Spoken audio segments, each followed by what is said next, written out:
Welcome to Stash It or Trash It, a series where I try out recipes that I have saved and let you know if they're worth stashing or if you should trash them. On today's episode, we have a 3-ingredient, high-protein chocolate peanut butter banana cookie. Let's go ahead and get straight into the recipe. Step 1 is to take 1 banana and mash it up into your bowl. If you have a few days, let your banana ripen on the counter. It is still ripe and it should still work for this recipe. To our banana, we're gonna add 60 grams of a natural peanut butter. And then to save on a little bit of calories, fats, all the things, we're gonna add in about 40 grams of PB2 that I mixed with about 35 grams of water to get a nice thick real peanut butter consistency. And our very last step here is to add in a scoop of protein powder. Here is where I'm going a little bit far out from the original recipe. I have seen this made with vanilla protein powder, but I personally think that chocolate and peanut butter goes so much better together than vanilla and peanut butter. I'm gonna use 1 packet or 1 serving of this Clean Simple Eats brownie batter protein powder.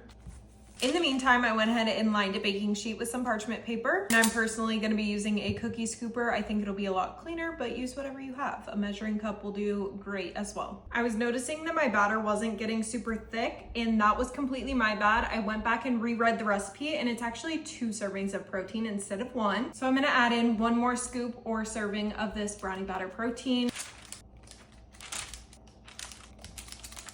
And then we're gonna top off with just a few of these Ghirardelli dark chocolate chips. Feel free to use semi-sweet or whatever you prefer. And that is it. I'm gonna go ahead and place these cookies into the oven set to 325 degrees for about 10 to 12 minutes. Okay, some time has passed. Our cookies baked. I did 12 minutes total, and then I threw some flaky sea salt on top. I'm gonna say my hopes for these went down in the baking process because they just don't look very appetizing, if I'm being honest. Let's go ahead and get into our favorite part and do the taste test.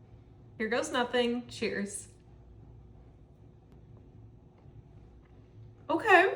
Now, is this the best cookie I've ever had in my life? Definitely not, but I am pleasantly surprised by these. Right off the bat, I definitely taste that banana flavor. I got a little bit of peanut butter. I think the main difference between these and a regular cookie is just gonna be in the texture, flavor-wise as well, obviously. You're getting a chocolate peanut butter banana protein cookie, but I'd say the texture is more cake, bread-ish. Overall though, I am not mad at these. I think if I make these again, I will be adding a little bit of cocoa powder to the mix just because that's not really gonna add too much calorie wise, but I think it will add a lot of depth to the chocolate flavor. But overall, these are pretty good protein cookies. I'm not mad at them, and I will be eating all 6 of them. As always, make sure you let me know what you wanna see me try out next. And until then, I will be finishing all of these protein cookies.